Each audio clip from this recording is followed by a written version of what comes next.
Hello friends, welcome back in my YouTube channel literature point.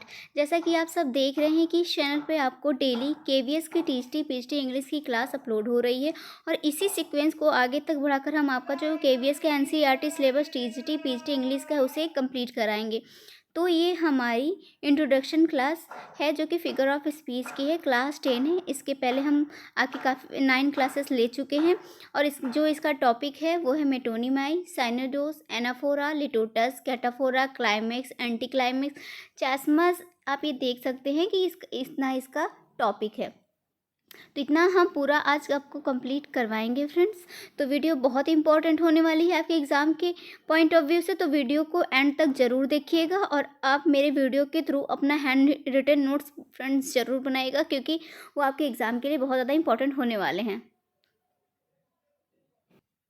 तो friend, video शुरू करने से पहले एक बार प्रीवियस की वीडियोस को रिकॉल कर लेते हैं। तो इसके पहले हमने आपका पूरा फॉर्म्स ऑफ लिटरेचर कंप्लीट कराया था, बहुत डिटेल में आपको एक्सप्लेनेशन के थ्रू कंप्लीट कराया था जिससे आपका पूरा क्लियर हो सके। फिर हम स्टार्ट किए हैं फिगर ऑफ स्पीच। इसमें मेटाफर, सिमिल, एलिट्रेशन, आयरनी, ये सब हम पूरा आपका कंप्लीट करवा चुके हैं। आयरनी कितनी टाइप की होती है, how many types of irony, situational, verbal, dramatic, मैंने बिल्कुल ही क्लियर वे में आपको समझाया हुआ है, बिल्कुल आसान भाषा में। हाइपरबल, जो कि आप वीडियो अगर देख लेंगे प्रीवियस के, तो आप कभी 100% गारंटी के साथ कह सकती हूँ कि आप कभी नहीं भूलेंगे। आप देख लीजिए, ऑक्सीमोरन, पन, एजोनेंस, अपॉस्ट्रोफी, जितने भी हैं ये सब हम आपको करा चुके हैं। आज जो हमें स्टार्ट कराना है वो मेटोनिमाई से स्टार्ट करवाना है। तो चलिए वीडियो को शुरू करते हैं। सबसे पहले तो फ्रेंड हम आपको ये बताना चाहते हैं कि ये जो वर्ड है इसको बहुत लोग मेटोनिमाई भी बोलते हैं, बहुत लोग मीटोनोमी भी बोलते हैं, लेकिन इसका सही प्रोनाउंसिएशन जो है उसका है मीटोनोमी, मीन्स मीटोनोमी। इसका सही प्रोनाउंसिएशन क्या है फ्रेंड? मीटोनोमी। तो चलिए आप समझ लेते हैं कि व्हाट इज़ मीटोनोमी। थोड़ा सा क्लोज कर लेते हैं। A figure of speech in which one word or phrase is substituted for another which is its closely associated is called metonymy। Means कि अगर एक वर्ड के साथ कोई मीनिंग अटैच हो और किसी और के साथ उसकी मीनिंग अटैच हो पर और आप दोनों को ही इंटरचेंजली कर पा रहे हो तो वहाँ मेटोनोमी होगा। मीन्स आप जैसे कि आप फॉर एग्जांपल आप देख लीजिए कि pen is mightier than sword, तो इसमें क्या हुआ है? एंड सेकंड क्या है? The crown is still the constitution head of the state in England. तो यहाँ पर देखिए पेन को क्या है? Pen is mightier than sword. Pen को क्या है कहा गया है कि ज़्यादा इंपॉर्टेंट क्या है इसमें? स्वॉर्ड मीन्स तलवार से ज़्यादा इंपॉर्टेंट तो पेन होती है। तो ऐसा मतलब नहीं है कि यहाँ पास पेन ज़्यादा स्ट्रांग हो जाएगी, तलवार तो काट देगी आराम से, पेन को आप सब समझते हैं कि काट देगी, लेकिन यहाँ पास पेन को लिटरेचर से अटैच किया गया है। मीन्स मैंने यही कहा ना कि उसकी मीनिंग को अगर किसी और मीनिंग के साथ इंटरचेंज कर दिया जाए तो वहाँ पास मेटोनोमी होगा। मीन्स पेन की मीनिंग को किससे इंटरचेंज किया गया है? लिटरेचर से, पावर, नॉलेज से। और स्वॉर्ड को किससे अटैच किया गया है? स्वॉर्ड को पावर से अटैच किया गया है।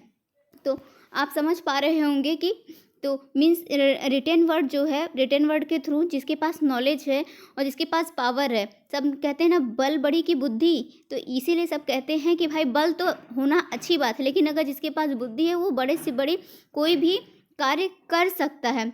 If you have knowledge, if you have wisdom, then you can win these word.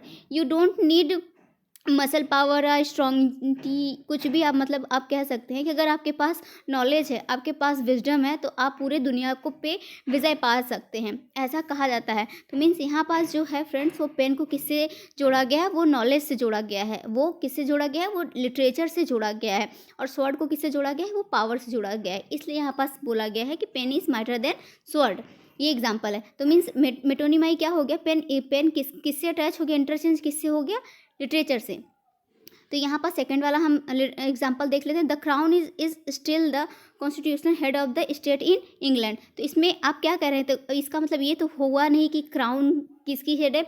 England की हेड तो हो नहीं सकती, मतलब कॉन्स्टिट्यूट की हेड तो क्राउन हो नहीं सकती। तो यहाँ पास क्राउन को किससे अटैच किया गया है फ्रेंड? क्वीन से, क्योंकि क्वीन क्या पहनती है? वहाँ की महारानी जो है क्या पहनती है? क्राउन पहनती है।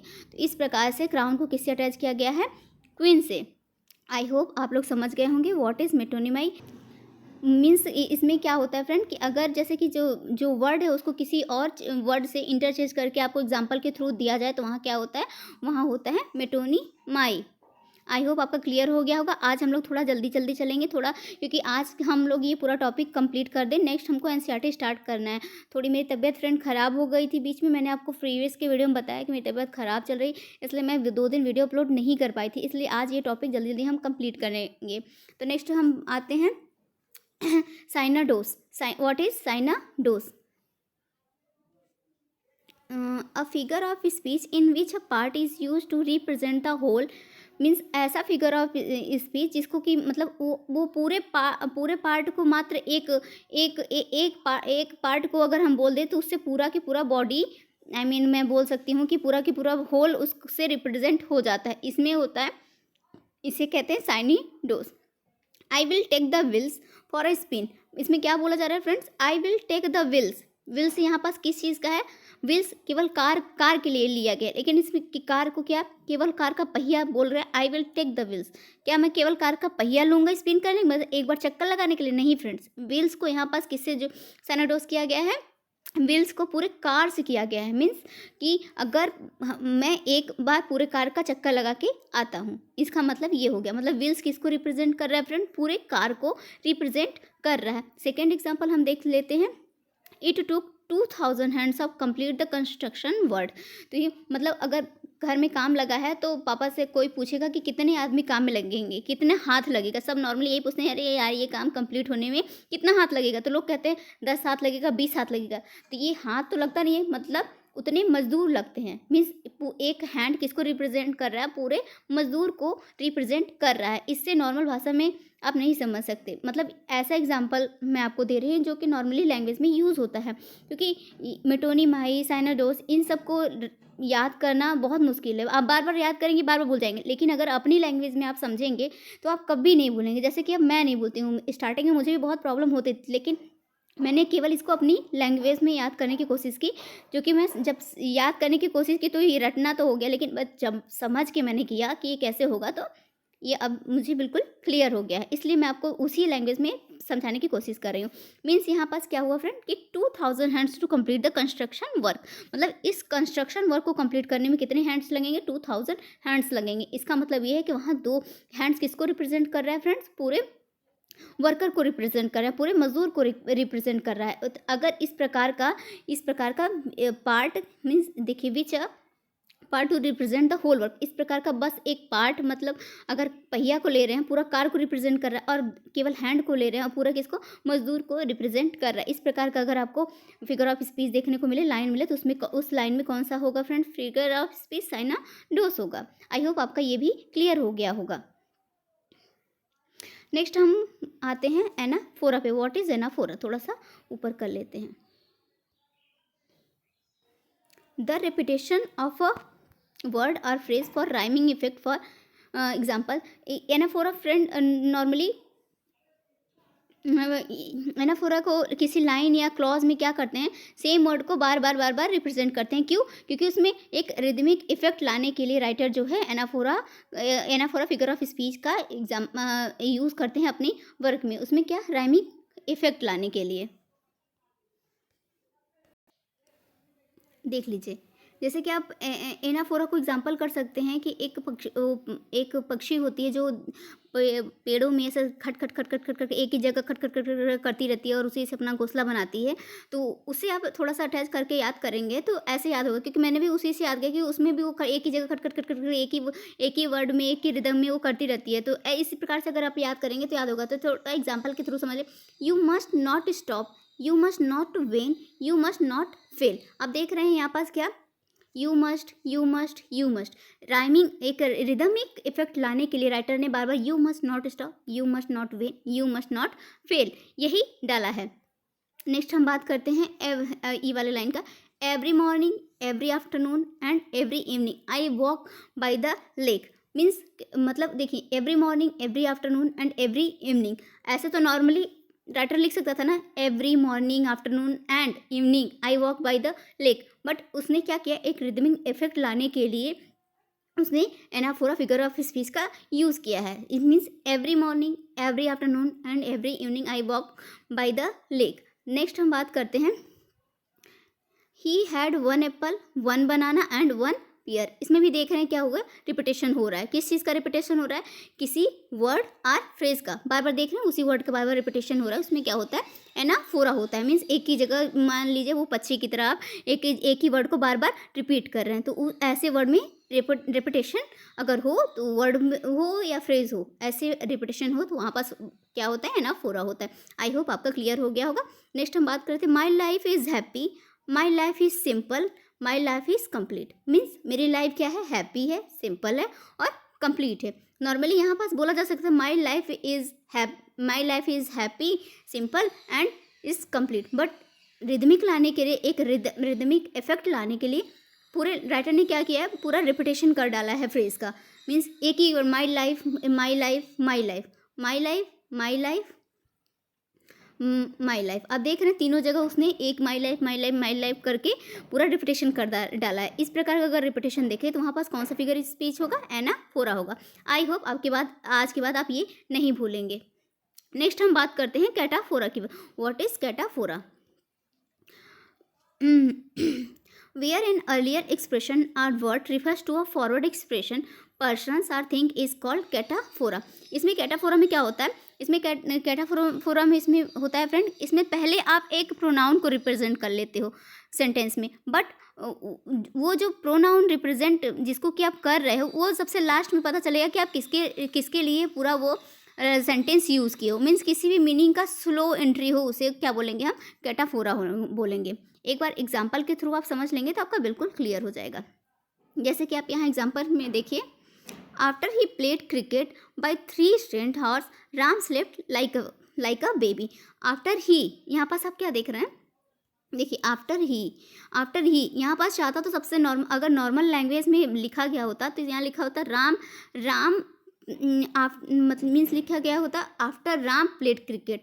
बट यहाँ पास क्या हुआ, पहले पूरा सेंटेंस बता दिए कि क्या क्या गया, वो क्रिकेट खेल के आया 3 घंटे, उसके बाद वो बेबी की तरह सो गया. कौन सोया, पता कहाँ चल रहा है हमें, सेकंड लाइन में पता चल रहा है कि सोया कौन था, राम है. मीन्स कैटाफोरा, वो धीरे धीरे सेंटेंस को आगे बढ़ा रहा है.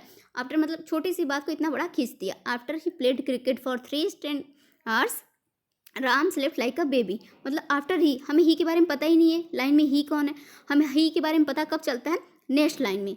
इसी प्रकार से पैराग्राफ में भी ये होता है कि हमें फर्स्ट पैराग्राफ में तो बता देंगे कि ये और सेकंड में बताएंगे कि हाँ भाई बात किसके बारे में हो रही थी. इसको कहते हैं कैटाफोरा. मीन्स आप बिल्ली की तरह कर लीजिए. बिल्ली के एग्जाम्पल है. बिल्ली क्या करती है, जब आपके घर में आना होता है धीरे धीरे पाँव रखती है, लेकिन मीन्स उसको कोई भी चीज़ चाहना हो तो वो धीरे धीरे बिल्कुल आती है, एकदम आहिस्ते आहिस्ते. तो इस प्रकार से आपका कैटा हो गया, कैटा से आप कैट कर लेंगे और कैटाफोरा में ये आपका मेंशन हो जाएगा कैट. आराम से इसमें देख रहे हैं आप कैट मेंशन ही है, और जब कैट को मेंशन करके आपको याद आएगा अरे हाँ इसमें मैम ने बताया था कि कैटाफोरा में क्या होगा, कैट की तरह वो धीरे धीरे अगर वर्ड का यूज़ हुआ हो तो उसमें होगा कैटाफोरा. देखिए इफ़ यू वांट सम, इसमें पहले क्या बोला गया, इफ़ यू वांट सम मतलब तुम चाहते हो. अब क्या चाहते हो, नहीं चाहते हो, क्या चाहते हो, तुम्हें क्या चाहिए, कुछ उसमें पता ही नहीं है फर्स्ट वाले में. यहाँ सेकंड वाले में बता रहा है हियर सम मिल्क, यहाँ पास कुछ मिल्क है. तो यहाँ पास मतलब इफ़ यू वांट सम, क्या चाहते हो, ये फर्स्ट में बताया ही नहीं, सेकंड वाले में बता रहे हैं हाँ मिल्क चाहते हो, ठीक है. तो यहाँ पास आई होप का आपका कैटाफोरा भी क्लियर हो गया होगा. आप इस कैटाफोरा को नॉर्मली आप कैट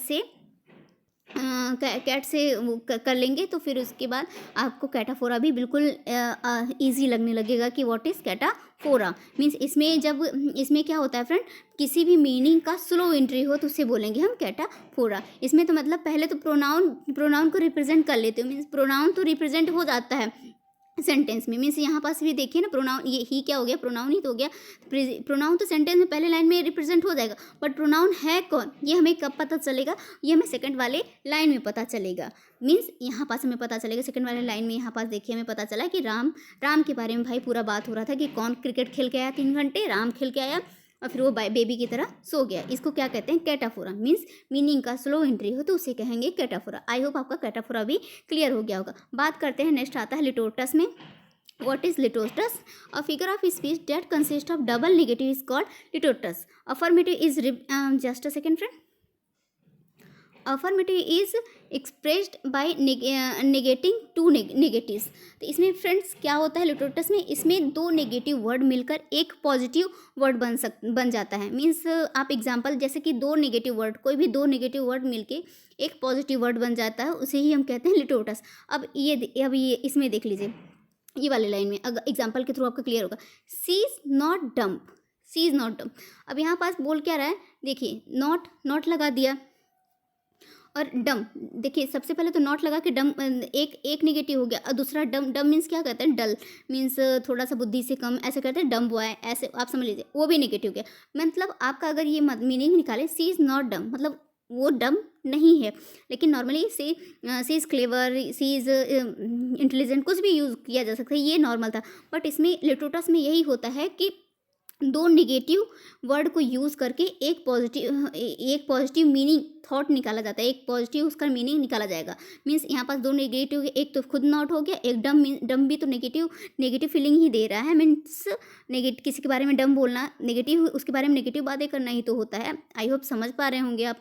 इस प्रकार से दो नेगेटिव वर्ड को यूज़ करके पूरे लाइन का एक पॉजिटिव मीनिंग निकालना ही होता है लिटोटस। और सेकंड एग्जाम्पल के थ्रू आपका क्लियर हो जाएगा, यू आर नॉट रॉन्ग। देखिए एक तो यहाँ पास नेगेटिव ये हो गया नॉट, और अगर रॉन्ग भी आप यूज़ कर रहे हैं तो ये भी तो नेगेटिव ही हो गया। इस प्रकार से नॉर्मली ये कहा जाता है कि यू आर करेक्ट, ये बोल देते तो ये हमारा क्या होता, पॉजिटिव लाइन हो जाता। बट यहाँ पास लिटोटस में ऐसे यूज़ नहीं होता, इसमें नेगेटिव को ही, दो नेगेटिव को मिला के एक पॉजिटिव लाइन प्रेजेंट किया जाता है। मतलब लिखा तो जाएगा दो नेगेटिव में, बट उसको समझा जाता है पॉजिटिव में, इसमें होता है litotes. You are not wrong means you are right, you are right हो गया। आई होप आपका लिटोटस भी कंप्लीट हो गया होगा। आज के बाद आपको समझने की ज़रूरत नहीं पड़ी होगी व्हाट इज़ लिटोटस। मीन्स इसमें क्या होता है, affirmative is represent by negating two negatives. मतलब अफर्मेटिव को कैसे रिप्रेजेंट किया जाता है या फिर कैसे एक्सप्रेस किया जाता है, दो नेगेटिव वर्ड से अफर्मेटिव जिस लाइन में एक्सप्रेस किया जाए या फिर बताया जाए तो वहाँ पास होता है लिटोटस। जैसे कि यहाँ पास आप नॉट देख रहे हैं और डम देख रहे हैं, ये दोनों ही नेगेटिव ही वर्ड हो गया, बट सी इज़ नॉट डम, ये पूरा मिला के एक सेंटेंस को अगर मिला लें तो ये पॉजिटिव फीलिंग दे रहा है, पॉजिटिव मीनिंग इसका, सी इज़ नॉट डम, इसका मीनिंग तो पॉजिटिव ही निकल रहा है। यू आर नॉट रॉन्ग, इसकी मीनिंग भी पॉजिटिव है, बट लिखा गया है ये नेगेटिव में, मीन्स दो नेगेटिव वर्ड को मिलाया गया है पॉजिटिव फीलिंग देने के लिए। आई होप आपका लिटोटस भी कंप्लीट हो गया होगा। देन हम बात करते हैं एंटाक्लासिस।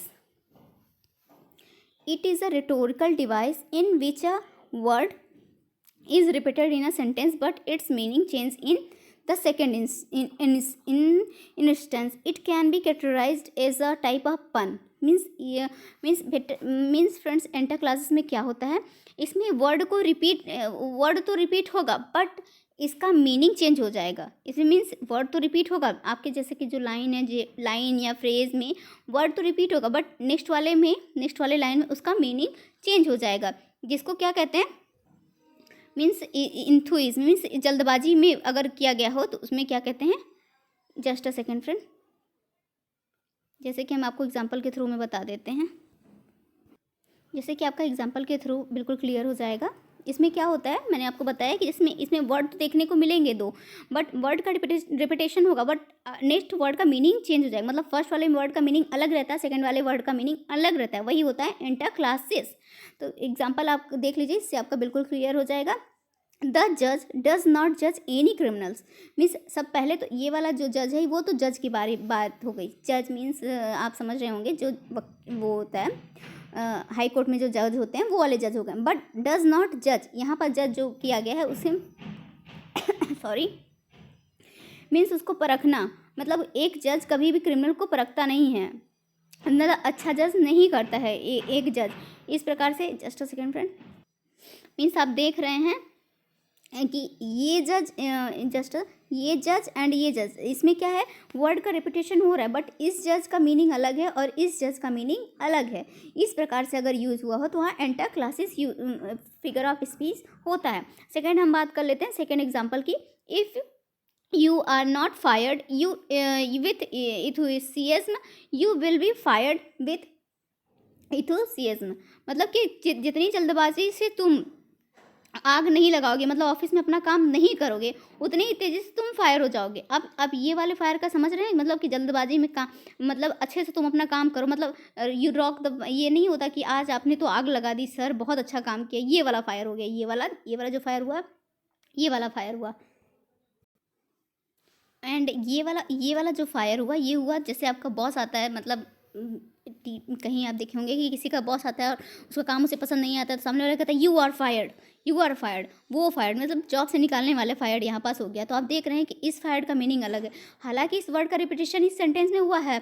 If you are not fired with enthusiasm, मतलब अगर तुमने अपने काम में अच्छाई नहीं की, मतलब अच्छे से अपना तुमने काम नहीं किया, तो जितनी तेज़ी से तुम अपना काम करो उतनी तेज़ी से तुम्हें निकाल भी दिया जाएगा। You are fired. I hope आप समझ गए होंगे व्हाट इज एंटा क्लासेस। मतलब एक फायर तो आग लगाने वाला फायर हो गया, और एक फायर क्या हो गया, जॉब से फायर करना, मतलब जॉब से निकालने वाला फायर हो गया। अब नेक्स्ट हम बात करते हैं क्लाइमैक्स की। What is climax?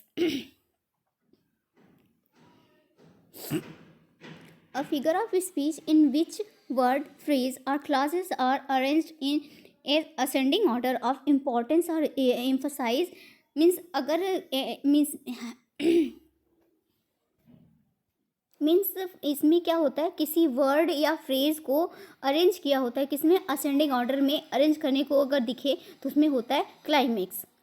ये फ्रेंड आपका ड्रामा वाला क्लाइमेक्स नहीं, जो मैंने आपको ड्रामा बताया था, तो मैंने बताया था कि ड्रामा का क्या होता है, यहाँ पास ड्रामा पार्ट में डिवाइड होता है, 5 पार्ट में मैंने बताया था आपको। तो यहाँ पास जो होता है वो क्लाइमेक्स होता है। ये मैंने आपको फॉर्म्स ऑफ लिटरेचर में बताया था कि क्लाइमेक्स कहाँ होता है। कभी एग्जाम में कभी आ जाता है कि क्लाइमेक्स कहाँ होता है, तो क्लाइमेक्स पीक पे होता है बिल्कुल ड्रामा के। जब जब ड्रामा का पीक चलता है तो वहाँ पास क्लाइमेक्स होता है। तो ये वाला ड्रामा जो ये क्लाइमेक्स है वो वाला नहीं, ये फिगर ऑफ स्पीच का क्लाइमेक्स है। तो इसमें क्या होता है फ्रेंड, ये थोड़ा ड्रामा वाले क्लाइमेक्स से अलग होता है। इसमें किसी फ्रेज या क्लॉज को अरेंज किया जाता है, और किस में अरेंज किया जाता है फ्रेंड, असेंडिंग ऑर्डर में अरेंज किया जाता है। जैसे कि आप एग्जांपल में देख लीजिए, आई केम, आई शा, आई कॉन्कर्ड। मीन्स सबसे पहले तो मैं आया, आई केम, आई शा, फिर मैंने देखा, देन क्या किया, मैंने विजय प्राप्त कर ली। जैसे कि आप एग्जांपल आप किसका दें, हाँ अंग्रेजों का ही देख लीजिए। सबसे पहले तो अंग्रेज क्या किए थे, केवल यहाँ आए थे, घूमने टहलने के लिए आए।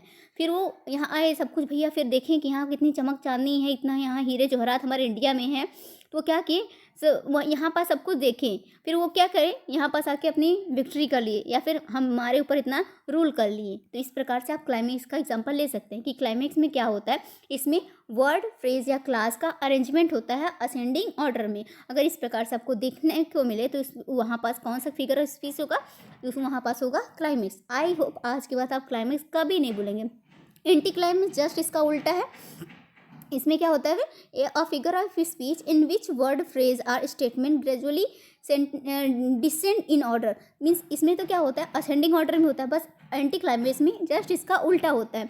इसमें क्या होता है, पहले सबसे पहले तो उसी इम्पोर्टेंस को ना दिखा के लास्ट वाली चीज़ को इसमें डिसेंडिंग ऑर्डर की दिखाए जाएंगे। ऐसे इसमें असेंडिंग ऑर्डर में दिखाया जाता है क्लाइमेक्स में, बट एंटी क्लाइमेक्स में इसमें डिसेंडिंग ऑर्डर में दिखाया जाता है। आई होप आपका क्लाइमेक्स क्लियर हो गया होगा। अब हम बात कर लेते हैं एंटी क्लाइमेक्स की। तो he Instagram bio says proud mother, wife and lover. सबसे पहले उसने अपनी सबसे ज़्यादा महत्व इसमें देखिए, इसमें जो लाइन है वो किसमें है, डिसेंडिंग ऑर्डर में रिप्रेजेंट किया गया है, प्रेजेंट किया गया है, डिसेंडिंग ऑर्डर में प्रेजेंट किया गया। सबसे पहले उसके लिए क्या इंपॉर्टेंस था, प्राउड मदर, मतलब सबसे पहले तो उसे क्या था कि वो एक प्राउड मदर है, देन एक वाइफ है, देन एक लवर है। लेकिन अगर ये एक प्रकार से एक औरत का पहचान कैसे होगा, तो सबसे पहले तो वो एक लॉयर भी तो बन सकती थी। मीन्स इसमें इसकी पूरी बायोग्राफी तो दिखाई गई, बट इसमें कैसे दिखाई गई है, डिसेंडिंग ऑर्डर में। मीन्स क्लाइमेक्स में क्या होता है, किसी वर्ड, फ्रेज या क्लास को अरेंज किया जाता है असेंडिंग ऑर्डर में, बट एंटी क्लाइमेक्स में जस्ट इसका उल्टा होता है, किसी वर्ड, फ्रेज या स्टेटमेंट या क्लास को डिसेंडिंग ऑर्डर में रिप्रेजेंट किया होता है। आई होप आपका एंटी क्लाइमेक्स और क्लाइमेक्स क्लियर हो गया होगा, इसके बाद आप कंफ्यूज नहीं होंगे। Then we next come on इन चेस, बात करते हैं हम काइजमस में। Chiasmus, what is chiasmus? Chiasmus is when two sentence are balanced against one another but with the word reverse. Friend climax में इसमें क्या रहता है, एक सेंटेंस में 2 वर्ड आपको देखने को मिलेंगे और वो वर्ड क्या करते हैं, अपना पोजीशन चेंज कर लेते हैं, तो उसे क्या कहते हैं, काइजमस कहा जाता है। आप एग्जाम्पल के थ्रू देख सकते हैं। इसमें देखिए, just a second, when two sentences are balanced against one another but with the word reverse, इसमें क्या किया जाए, वर्ड्स को क्या कैसे दिखाया जाएगा, रिवर्स फॉर्म में दिखाया जाता है, तो वहाँ पास होता है chiasmus. Chiasmus, here are some example of chiasmus in use, कैसे यूज किया जाता है ये देख लीजिए आप। Work to live and do not like to work, means work to live मतलब तुम जिंदा रहो काम के लिए, लेकिन ऐसा मत करो कि तुम जिंदा ही रहो काम के लिए, मीन्स काम करने, जिंदा रहने के लिए काम करना पड़ेगा, पर काम करने के लिए तुम जिंदा मत रहो, इसका मतलब ये हुआ। लेकिन इसमें देखिए क्या किया गया है, इसमें एक प्रकार का रिवर्स, इस सेंटेंस में आपको क्या किया गया है, एक प्रकार का रिवर्स फॉर्म दिखाया गया है। जैसे कि आप एक विलियम शेक्सपियर का बहुत फेमस कोट है, fair is foul and foul is fair, इसमें भी आपको क्या देखने को मिलेगा, इसमें भी आपको काइजमस देखने को मिलेगा। और नेक्स्ट हम बात करते हैं, you forget what you want to remember it you remember what you want to forget, मतलब तुम्हें एक तो you forget what you want to remember, मतलब तुम्हें तो क्या याद करना था तुम भूल गए, और फिर यहाँ पास क्या याद करना है वो भी भूल गए। यहाँ पास क्या हो रहा है कि you forget what you want to remember, तुम भूल गए कि तुम्हें क्या याद करना था, but you are remember, but लेकिन तुम्हें याद है कि तुम्हें क्या भूलना था, मतलब उसे जो भूलना था वो तो, जो याद करना था वो तो भूल गया, बट जो भूलना था वो उसे याद है। अब क्या करें, यहाँ पास सेंटेंस का क्या देख रहे हैं, रिवर्स देख रहे हैं, मीन्स सेंटेंस में क्या हो रहा है, वो अपना पोजीशन चेंज कर रहे हैं। इस प्रकार का अगर वर्ड आपको देखने को मिले तो वहाँ क्या होगा फ्रेंड, काइजमस होगा। आई होप आपका काइजमस भी क्लियर हो गया होगा। फिर से एक बार मैं बता देती हूँ, अगर एक सेंटेंस में आपको वर्ड अपनी पोजीशन चेंज करते हुए दिखे तो वहाँ पास फ्रेंड होगा काइजमस। काइजमस आप एग्जाम्पल के थ्रू पे ले सकते हैं। ऐसे आप अपने माइंड में काइजमस का ये इमेज बना लीजिए, क्रॉस का इमेज बना लीजिए, तो आपको क्लियर होगा कि क्रॉस में क्या होता है, आप इंटरचेंज करते हैं, मीन्स रिवर्स करते हैं। देखिए पहले ऐसे आया, फिर इसी का ऐसे रिवर्स हो गया। अगर इस प्रकार का इमेज अपने माइंड में काइजमस का बनाते तो आप कभी काइजमस नहीं बोलेंगे। देखिए वर्क टू लाइव मतलब work to live and do not live to work, मतलब काम के लिए जिंदा मत रहो। अब यहाँ पास you forget what you remember, मतलब तुम भूल गए कि तुम्हें क्या याद करना था, बट तुम्हें याद है कि तुम्हें क्या भूलना था। इस प्रकार का देखिए इसमें क्या हो गया, इसमें रिवर्स फॉर्म आपको देखने को मिल रहा है इस सेंटेंस में। तो यहाँ पास हो गया फ्रेंड काइजमस। आई होप आपका क्लियर हो गया होगा। देन हम बात करते हैं अंडर स्टेटमेंट की। Under statement a figure of speech in which words that are spoken are of lesser importance or value than the actual situation। Friend अगर वीडियो बहुत तेज़ हो रही हो तो आप अपना वीडियो क्वालिटी कम का स्पीड जो है वो कम कर लीजिएगा, क्योंकि आज हमें ये पूरा कंप्लीट कराना है, इसलिए मैं थोड़ा तेज़ी बोल रही हूँ, थोड़ा जल्दी जल्दी आपको समझा भी रही हूँ कि आज हमारा ये वाला कंप्लीट हो जाए टॉपिक, जो कि नेक्स्ट हम एनसीईआरटी स्टार्ट कर सकें। फ्रेंड अगर वीडियो पर पहली बार आए हैं मेरे चैनल पर तो प्लीज़ चैनल को सब्सक्राइब करेगा और इस वीडियो को लाइक करेगा और अपना एक प्यारा सा कमेंट बॉक्स में ज़रूर छोड़िएगा कि मैम कैसा पढ़ा रही। अगर कुछ गलत आपको लग रहा है तो वो भी बताइएगा कि कैसे मैं आपको और सुधार अपने टीचिंग स्टाइल में ला सकूँ। कुछ भी हो आप, लेकिन एक कमेंट जरूर, यहाँ तक आए हैं तो प्लीज़ एक कमेंट जरूर कमेंट बॉक्स में छोड़िएगा। नेक्स्ट हम बात करते हैं अंडर स्टेटमेंट की। फ्रेंड इसमें क्या होता है, इसमें किसी भी चीज़ की जितनी वैल्यू रहती है उससे कम करके बताई जाती है। मीन्स इसमें देखिए a figure of speech in which word that spoken are of lesser importance, मतलब कोई भी इसमें वर्ड रहे उसकी इंपॉर्टेंस बहुत ही लेजर दिखाई जाएगी उसकी, मतलब हालांकि उस वर्ड की इंपॉर्टेंस बहुत ज़्यादा रहती है, बट अंडर स्टेटमेंट में यही दिखाया जाता है कि उसकी लेजर इंपॉर्टेंट करके दिखाया जाता है। तो अगर हम समझ लें तो the object is being described as much less than is really, मतलब इतना ऐसे डिस्क्राइब किया जाएगा कि उतना तो है ही नहीं, मतलब दिखाया जाएगा पहाड़ को यहाँ पर, जैसे सब एग्जांपल में नहीं कहते कि तुमने तो राई का पहाड़ बना दिया, तो अंडर स्टेटमेंट में यही होता है कि उसने पहाड़ का राई बना के एक्सप्लेन किया जाता है अंडर स्टेटमेंट में। आई होप आपका क्लियर होगा, एग्जाम्पल के थ्रू आपका और अच्छा क्लियर हो जाएगा। देखिए first example, it is a little warm in tropical countries. अब ट्रॉपिकल कंट्रीज क्या होता है, जहाँ पास बहुत ज़्यादा गर्मी पड़ती है, वहाँ वो एरिया जो आता है ट्रॉपिकल एरिया में आता है। हमारे ग्लोब पे आप देखे होंगे ट्रॉपिकल कंट्रीज कौन से, आई होप आपको पता होगा ट्रॉपिकल कंट्रीज क्या होती है। ग्लोब पे आपको सीधे सीधे मेंशन रहता है ट्रॉपिकल कंट्री होती है जहाँ पास बहुत ज़्यादा सूर्य की किरणें सीधे पड़ती है, तो वहाँ पास बहुत गर्मी होती है। It is a little warm, अब वहाँ पास तो गर्मी बहुत ज़्यादा होती है, लेकिन कैसे आपको बिल्कुल सॉफ्टर तरीके से बता रहे हैं, मतलब उसकी वैल्यू बहुत कम ही बता रहे हैं। It is a little warm in tropical countries, tropical country में हाँ बहुत थोड़ी गर्मी है, मीन्स थोड़ी गर्मी। अब ट्रॉपिकल कंट्रीज से आप मेंशन कर सकते हैं कि वहाँ पास कितनी गर्मी पड़ती होगी, और इस लाइन में क्या बताया गया है, it is a little warm, मतलब थोड़ी गर्मी है। सेकेंड हम बात करते हैं सेकेंड लाइन की, स्क्रैच, ये रोमियो एंड जूलियट की लाइन है। Scratch marry it's enough where it's my page go villain fetch a surgeon, मतलब सर्जन को बुलाओ, हाँ मुझे पता है थोड़ा सा स्क्रैच लग गया। हालांकि देखिए ये जो इसको चोट लगी रहती है, ये जो मर्सिटियो है इसको चोट लगी रहती है, तो वो कहता है कि इससे स्क्रैच कि थोड़ा सा स्क्रैच लगा है, बट नॉर्मल उसको बहुत ही ज़्यादा, वाकई में उसको बहुत ज़्यादा चोट लगी रहती है, उसको किसके सर्जन की ज़रूरत पड़ रहती है कि हाँ बहुत ज़्यादा उसको खून ब्लड निकलता रहता है उसके चोट से। ये लाइन है रोमियो एंड जूलियट की। लेकिन वो फिर भी वो क्या कहता है, मतलब इस लाइन में आपको क्या दिखने को मिलेगा, अंडर स्टेटमेंट, मतलब बहुत ज़्यादा चोट लगी है पर वो उसको क्या बता रहा है, एक स्क्रैच बता रहा है कि मात्र एक स्क्रैच ही तो लगा, इतना घबराने की बात नहीं है, सर्जन को बुलाओ बस इतना। तो इस प्रकार से आप अंडर स्टेटमेंट में क्या देख रहे हैं कि इसमें किसी भी चीज़ की जितनी वैल्यू रहती है उससे अगर कम करके बताई जाती है अंडर स्टेटमेंट में, तो अगर कम करके आपको देखने को उसकी वैल्यू मिले तो वहाँ पास होता है अंडर स्टेटमेंट। आई होप आपका ये भी क्लियर हो गया होगा। अब मैंने आपको एक नीचे बताया था बताया था आपको, क्या बताया था, यूफेमिज्म बताया था। यूफेमिज्म मैंने क्या बताया कि किसी भी हार्डर वर्ड को या फिर हार्डर चीज़ को अगर आप किसी सॉफ्टर नेक्स्ट प्रीवियस की वीडियो में बताया था कि सॉफ्टर वर्ड में प्रयोग किया जाता है, बट डिस्फेमिज्म बिल्कुल इसका यूफेमिज्म का जस्ट उल्टा होता है। देखिए, it is the opposite of euphemism. It is use of a harsh, more offensive or harsher word instead of one considered less than harsh. It is said with the intention to shock or offend. इसमें क्या है, ऐसे statement दिया जाएगा, मतलब कि चीज़ें तो बहुत छोटी रहेंगी पर उसको इतना बढ़ा चढ़ा के बता देंगे कि सामने वाले को हार्ट अटैक ही आ जाए, सामने वाले को शॉक ही आ जाए, बिल्कुल ऑफेंड ही हो जाए कि अरे ऐसी बात हो गई। फॉर एग्जाम्पल आप देख लीजिए, कॉलिंग अ सिगरेट अ कैंसरिस्टिंग, मतलब सिगरेट के बॉक्स में हम देखते नहीं है, वहाँ लिखा रहता है इट्स अ कैंसर। तो मतलब अगर सिगरेट को एक इंसान कैंसर ही बता दे रहा है, मतलब उसका सिगरेट की आदत छुड़ाने के लिए कहते हैं भैया ये सिगरेट नहीं है, ये तो पूरा कैंसर है, तो इस प्रकार का अगर वर्ड यूज़ किया गया तो उसे कहते हैं डिस्फेमिज्म। आई होप आपका क्लियर हो गया होगा।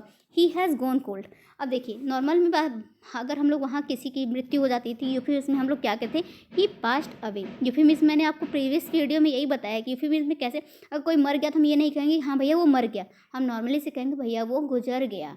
इस प्रकार का अगर सॉफ्टवेयर वर्ड हम यूज़ कर रहे हैं तो वो होता है यूफेमिज्म। बट अगर हम नॉर्मल कहें वो मर गया को अगर कहें ही हैज़ गॉन कोल्ड, मतलब भैया उसका शरीर तो एकदम ठंडा पड़ गया। अगर नॉर्मल इंसान बीमार भी है और हम कहते हैं भैया उसका शरीर तो एकदम ठंडा पड़ गया है, ठंडा पड़ने का मतलब कब होता है शरीर ठंडा, जब इंसान की डेथ हो जाती है तब इंसान की शरीर ठंडा पड़ता है। इस प्रकार से बस उसको भैया थोड़ा सा तबीयत खराब था, लेकिन वो सामने वाला क्या कह दिया, ही हैज़ गॉन कोल्ड, मतलब हार्ट अटैक ही सामने उसके परिवार को दिला दिया कि भैया उनका शरीर तो ठंडा पड़ गया, मतलब वो तो ख़त्म हो गया। इस प्रकार का अगर होता है तो वो डिस्फेमिज्म होता है। ये फिगर ऑफ स्पीच है, यूफेमिज्म और डिस्फेमिज्म। आई होप आज के बाद इन दोनों में आप कंफ्यूज नहीं होंगे। मेरी बातें अच्छी लग रही हो तो एक वीडियो को लाइक दीजिएगा। नेक्स्ट हम बात करते हैं ellipsis. What is Ellipsis?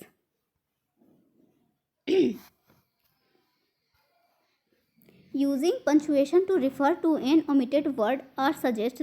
Friend मैं अपनी लैंग्वेज में थोड़ी यूज़ करती हूँ कि हाँ उनकी मृत्यु हो गई ये वो, तो आप उसका गलत मतलब मत निकालिए, बस मैं आपको समझाने के लिए यूज़ करती हूँ कि आपको बिल्कुल सिंपल लैंग्वेज में आपको समझ आ सके। बस मेरा ये मतलब रहता है कि मैं जैसे समझी हूँ सिंपल लैंग्वेज में वैसे आपको भी समझा सकूँ कि आप आज के बाद भूलें ना कि what is euphemism, what is dysphemism, what is understatement, what is climax, anticlimax. आप बिल्कुल इन चीज़ों को बिल्कुल अपनी जीभ पे अपनी मतलब जुबान पे एकदम रट्टा मार लीजिए। एकदम रट्टा मतलब रट्टा नहीं मारना है, रट्टा तो देखिए कि ये खिलाफ होता है स्टूडेंट के।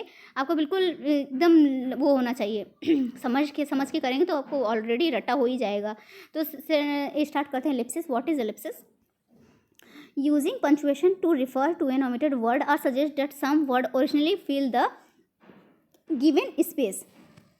आप कोई भी सेंटेंस अगर कभी लिखते होंगे तो उसमें आप देखे होंगे ऐसे 3 डॉट यूज़ किया जाता है, ऐसे 3 डॉट यूज़ किया जाता है। अब जैसे कि हम लिख दें, जैसे कि कोई भी पैराग्राफ हम लोग जो बचपन में लिखते थे उसका रेफरेंस ये सब लिखने के नहीं आता था, तो उसमें हम लोग क्या करते थे कि फर्स्ट पैराग्राफ का फर्स्ट लाइन उठा लेते थे, देन बीच में ऐसे लाइन डॉट डॉट कर दे, फिर लास्ट का हम लोग लिख देते थे जो भी सेंटेंस रहता था।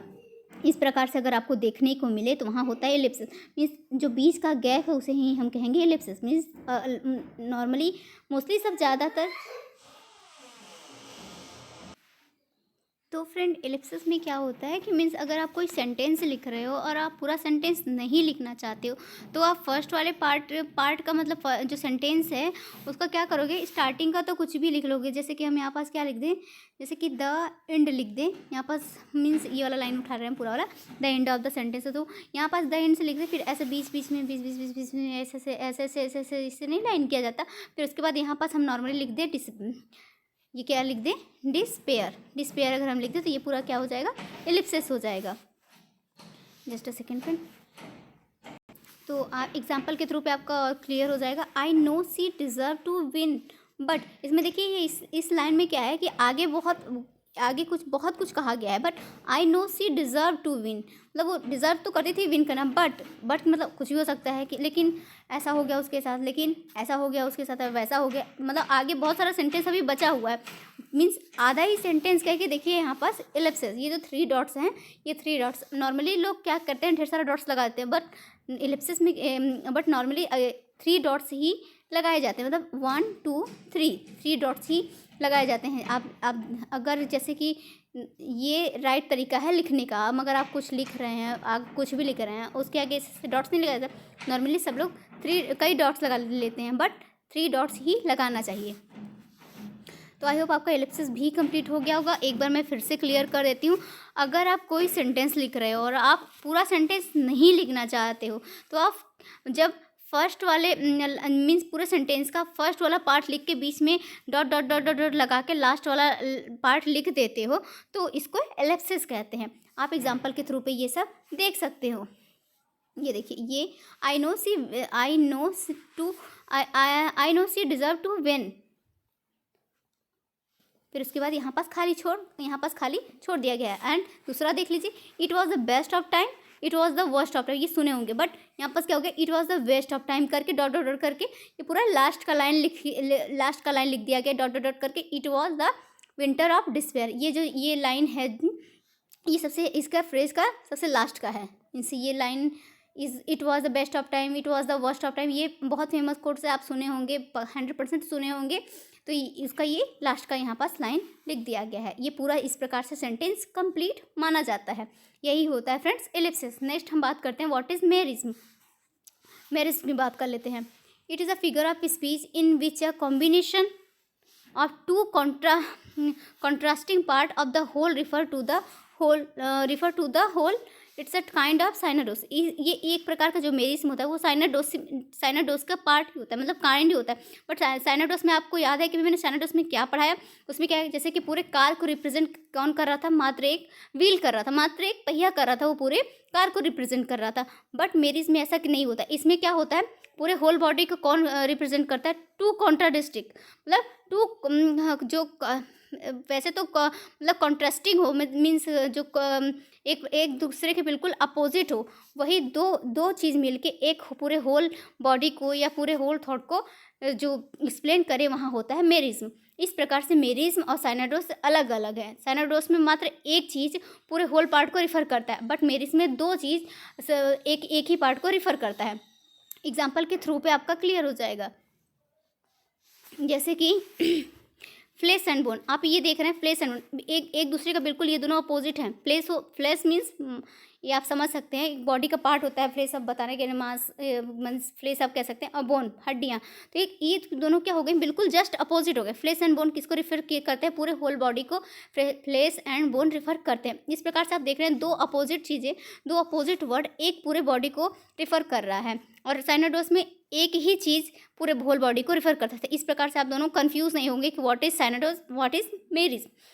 बार बार मैं बता रही हूँ, साइनाडोस में एक ही चीज़ पूरे होल चीज़ को रिफ़र करता है, और मेरिज्म में 2 अपोजिट चीज़ें एक चीज़ को रिफ़र करती हैं, रिप्रेजेंट करती। It use to refer body, मतलब फ्लेश एंड बोन, ये क्या रिप्रेजेंट कर रहा है, पूरे होल बॉडी को रिप्रेजेंट कर रहा है। Left and right and centre, ये क्या कर देखिए, लेफ्ट राइट ये बिल्कुल अपोजिट है, एंड सेंटर ये बिल्कुल अपोजिट है। Suggestion the whole of something, मतलब क्या कहते हैं, आपका तो चार जैसे नहीं किया जाता कि left right all is clear, नहीं कहते कि मैंने तो चारों दिशाओं में अपना डंका बजा दिया है, चारों दिशाओं में जीत कर लिया है। तो इस प्रकार से अगर यूज़ किया जाए तो वहाँ पास कौन सा फिगर स्पीच होगा फ्रेंड, मेरिज्म होगा। आई होप आपका मेरिज भी क्लियर हो गया होगा। आई होप आज का ये लास्ट हो, हाँ ये लास्ट ही है। आज के बाद हमारा फिगर ऑफ स्पीच कंप्लीट हो जाएगा फ्रेंड, फिर हम अपना एनसीईआरटी स्टार्ट कर पाएंगे। एक बार मैं आपको फिर से क्लियर कर देती हूँ मेरिज्म। आई होप वैसे तो आपको समझ में आ गया होगा, अगर नहीं समझ में आया होगा तो मैं अपनी लैंग्वेज क्लियर कर देती हूँ। मेरिज्म कह लीजिए या फिर मेरिज्म कह लीजिए, दोनों ही प्रोनाउंसिएशन किए जाते हैं, बट नॉर्मली सब मेरिज्म ही बोलते हैं, लेकिन मेरिज्म भी बोला जाता है। इसमें क्या होता है कि दो कॉन्ट्रास्टिंग वर्ड या कॉम्बिनेशन पूरे एक होल पार्ट को डिनोट करता है, और दो वर्ड अपोजिट मीनिंग के होंगे। मीन्स जो दोनों वर्ड होंगे वो पूरे अपोजिट, मीन्स आप देख रहे हैं पूरे अपोजिट। फ्लेश एंड बोन ये अपोजिट है, लेफ्ट एंड राइट अपोजिट है ये, इसमें दो वर्ड अपोजिट मीनिंग के होंगे। इस प्रकार से जो होल बॉडी को रिप्रेजेंट करते हैं वहाँ पास होता है मेरिज्म। आई होप आपका क्लियर हो गया। अगर नेक्स्ट हम बात करते हैं ट्यूटोलॉजी की। What is tautology? To say something twice over the repetition of the same idea using different words or phrase is called tautology. इसमें ट्यूटोलॉजी में फ्रेंड क्या होता है, इसमें एक ही आइडिया को डिफरेंट वर्ड्स या फ्रेज के थ्रू बोला जाता है, मीन्स रिप्रेजेंट किया जाता है, वहाँ पास होता है ट्यूटोलॉजी। मतलब बोलने वाले को, मीन्स ट्यूटोलॉजी में क्या होता है, इसमें मतलब कि अगर किसी राइटर के पास या किसी इंसान के पास वो कोई अपना आइडिया कन्वे करने के लिए, कोई उसके पास बहुत सारा आइडिया नहीं है, और वो अपने पैराग्राफ को बड़ा लिखना चाहता है, मीन्स वो काफ़ी लंबी पैराग्राफ लिखना चाहता है, तो वो क्या करेगा, एक ही आइडिया को घुमा फिरा के नए नए वर्ड जोड़ के वो अपने पैराग्राफ को बड़ा कर लेता है। इस प्रकार के वर्ड को क्या कहते हैं, हम ट्यूटोलॉजी कहते हैं। जैसे कि एग्जाम्पल में आप देख लीजिए, it is ditto same, means ditto भी वही होता है, उसका मीनिंग भी वही होता है, सेम भी होता है। अगर इट इज़ डिट्टो हम बोल दिए तो उसके आगे हमें सेम बोलने की ज़रूरत नहीं पड़ती। नॉर्मली वर्ड में सब डिट्टो सेम साथ में बोला जाता है, लेकिन इसका सही उच्चारण इस प्रकार से नहीं है। या फिर आप सेम ही बोल लीजिए या फिर आप डिट्टो ही बोल लीजिए, दोनों में से एक ही चीज़ बोलना चाहिए, या फिर डिट्टो बोल लो या फिर सेम बोल लो। मीन्स यहाँ पास क्या है, या इस लाइन में आपको दोनों ही देखने को मिल जाएगा। इस प्रकार के वर्ड को क्या कहते हैं, ट्यूटोलॉजी कहते हैं। अब यहाँ पास देख लीजिए, pardon, can you say that again. अगर देखिए, अगर आप पार्डन कह दिए तो पार्डन का मतलब ही होता है कि मैंने सुना ही नहीं, मतलब मैंने नहीं सुना। फिर कैन यू से दैट, इसका क्या मतलब हुआ, मतलब क्या आप दोबारा बोल सकते हैं। जब अगर आप पार्डन बोल दिए तो इसका मतलब ये है कि आपने सुना नहीं। तो अगर आप ये नहीं बोलते हैं कि can you say that again, तो भी मतलब वही होता। बट इसमें क्या हो गया, पहले पार्डन भी यूज़ किया गया, then can you say that again भी यूज़ किया गया, मतलब वही आइडिया को बार बार अलग अलग वर्ड से रिप्रेजेंट किया जा रहा है। मीन्स इसमें क्या होता है, repetition of the same idea using different words or phrase is called tautology. मतलब सेम आइडिया को बार बार अलग वर्ड या फ्रेज के थ्रू रिपीटेशन मिले तो वहाँ पास होती है ट्यूटोलॉजी। आई होप फ्रेंड आपको आज की क्लास अच्छी लगी होगी, इन्फॉर्मेटिव लगी होगी, तो प्लीज़ वीडियो को लाइक करिएगा और चैनल को सब्सक्राइब करिएगा। नेक्स्ट हमारा जो है हम क्लास 6 का एनसीईआरटी स्टार्ट करेंगे, बहुत ही ज़्यादा इंटरेस्टिंग में और आपको बिल्कुल मैं सिंपल लैंग्वेज में पढ़ाऊँगी, जो कि आपको बहुत पसंद आएगा। और पीजीटी का स्टार्ट करेंगे, हम 11th क्लास का फर्स्ट चैप्टर याद स्टार्ट करेंगे। तो अगर आप टीएसटी कर रहे हैं, केवीएस के लिए कर रहे हैं, टीएसटी या पीएचटी दोनों का कुछ भी कर रहे हैं, तो आप चैनल को सब्सक्राइब कर लीजिएगा। आपको पूरा नोट्स आपको इस चैनल पे प्रोवाइड मिलेगा, एक एक चीज़ आपको बताया जाएगा। चलिए फ्रेंड, मिलते हैं नेक्स्ट वीडियो में, तब तक के लिए goodbye, thank you so much. Please video को लाइक करिएगा, चैनल को सब्सक्राइब करिएगा और नेक्स्ट टाइम ज़रूर विजिट करिएगा। Thank you so much, bye bye.